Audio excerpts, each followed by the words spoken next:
जहाँ तक ये सवाल है, उनका सवाल है कदर के बारे में, अबाउट डेस्टिनी, फ्री विल, कि अगर अल्लाह सुब्हानहू व तआला ने मेरे तकदीर में लिखा कि मैं शराब पीऊंगा और मैं शराब पीता हूं, तो कौन जिम्मेदार? अल्लाह। ये सवाल बहुत कॉमन है, लेकिन अक्सर मुसलमान घबराते हैं पूछने के लिए, क्या कोई फतवा न दे दे मुझे, मैं काफिर हूं। अल्लाह सुब्हानहू व तआला कुरान मजीद में इंसानों को एनकरेज करते सवाल जवाब के लिए, इसलिए कुरान मजीद में आप पढ़ेंगे 333 बार, 323 टाइम्स, 323 बार कहा गया है कुल, कालू, इन लोग ने कहा, और 323 बार अल्लाह कहते कुल, उनसे कहो। यानी कुरान मजीद की एक क्वेश्चन आंसर बुक है। 323 टाइम्स पूछा गया ये क्या सवाल है, अल्लाह बोलता है कुल, कहो कुल। उनने पूछा अल्लाह कौन है, कुल वल्लाहु अहद। तो ये कुल जो है, सवाल करना कोई बुरी बात नहीं, लेकिन ये सवाल बहुत कॉमन है कि हम तकदीर में मानते हैं, ये हमारा ईमान है। तो अल्लाह ताला अगर तकदीर में लिखा कि मैं मर्डर करूंगा, मैं किसका कत्ल करूंगा और मैं कत्ल करता हूं, तो कौन जिम्मेदार? अल्लाह। नऊज़ुबिल्लाह।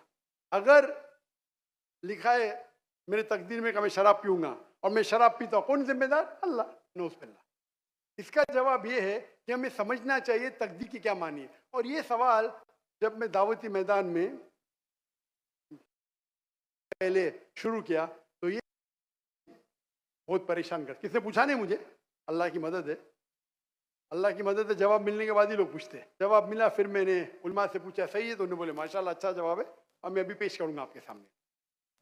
मैं मिसाल देता हूं कि अगर एक टीचर क्लासरूम में 100 बच्चे को पढ़ा रही है, 1 साल पढ़ाने के बाद इम्तिहान के पहले टीचर बोलती है ये बच्चा एग्जामिनेशन में फर्स्ट क्लास फर्स्ट आएगा, ये बच्चा सेकंड क्लास आएगा, ये बच्चा फेल होएगा।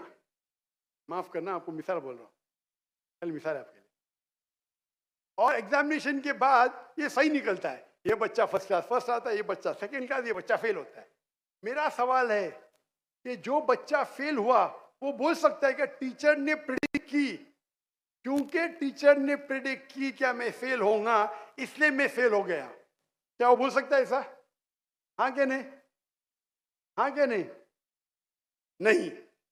टीचर देखती थी कि ये बच्चा स्टूडियस है, बराबर होमवर्क करता है, ज़हीन है, ये बच्चा एवरेज है, ये बच्चा हॉकी खेलता था, क्लास में भी नहीं आता था, पिक्चर देखता था, तो ने देख के प्रिडिक्ट की। और टीचर अक्सर सही होती है, लेकिन इंसान है, गलती भी हो सकती।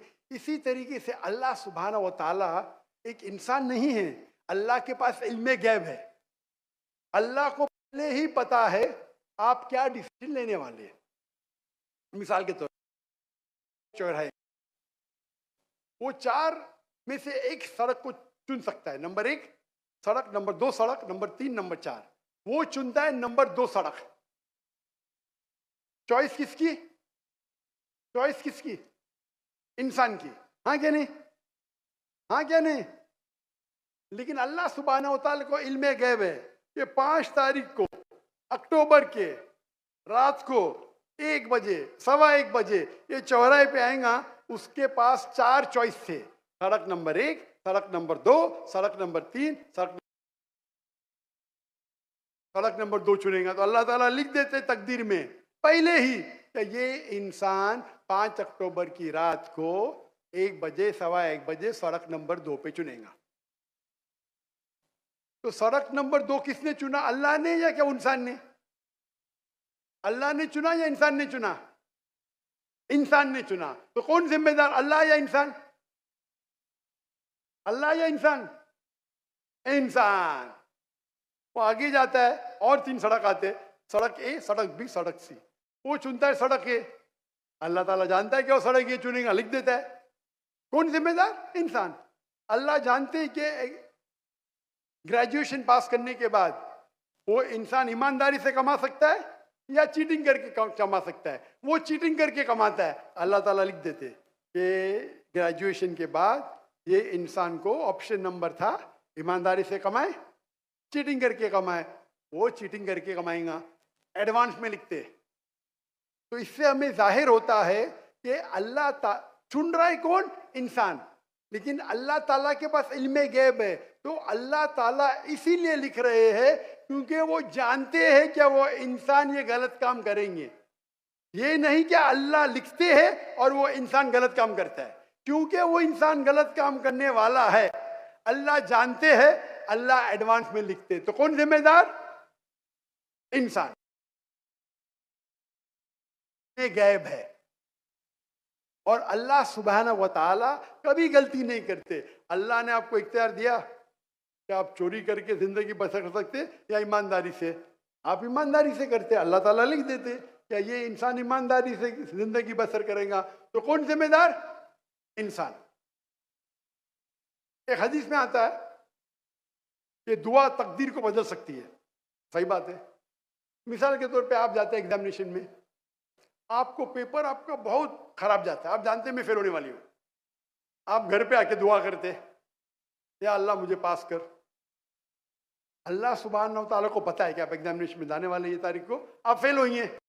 अल्लाह को ये भी पता है कि आप घर पे आके दुआ करेंगे, हाँ कि नहीं? अल्लाह को ये भी पता है कि अल्लाह दुआ कबूल करेंगे कि नहीं। अल्लाह दुआ कबूल कर लेता है। तो तकदीर में लिखा है ये लड़की एग्जामिनेशन में जाती है, फेल होने वाली थी, घर पे आके दुआ करती है, अल्लाह ताला दुआ कबूल कर लेता है, उसे पास कर लेता है। तो हमें पता नहीं कि क्या होगा, तो दुआ करना अच्छी बात है। इसीलिए अल्लामा इकबाल फरमाते खुदी को कर इतना बुलंद कि हर तकदीर के पहले खुदा बंदे से खुद पूछे तेरी रजा क्या है। सुभान अल्लाह। तो तकदीर का मतलब अल्लाह सुब्हाना व तआला ने आपको इख्तियार दिया है। 100% नहीं, 95%, 90। मैं चाहता हूं मैं दुनिया को तबाह कर दूं, अल्लाह ताला नहीं करेगा। लेकिन अल्लाह आपकी चॉइस आपके ऊपर छोड़ा है। आपको हिदायत दी कुरान में और हदीस में, आप फॉलो करो नहीं करो आपके ऊपर है, आपके ऊपर फ्री विल है। लेकिन अगर आप कोई गलती करते आप जिम्मेदार, आप कोई अच्छाई करते आप जिम्मेदार। तो इसीलिए तकदीर के बारे में अल्लाह को इल्म गैब है। तो जो भी गलत काम करते हैं आप करते हैं, अल्लाह ताला आपसे नहीं करवाता। तो ये अगर आप समझ लेंगे तो इंशाअल्लाह आप कुरान मजीद की जो तालीमात पे अमल करेंगे और इंशाअल्लाह आप जन्नत में जाएंगे।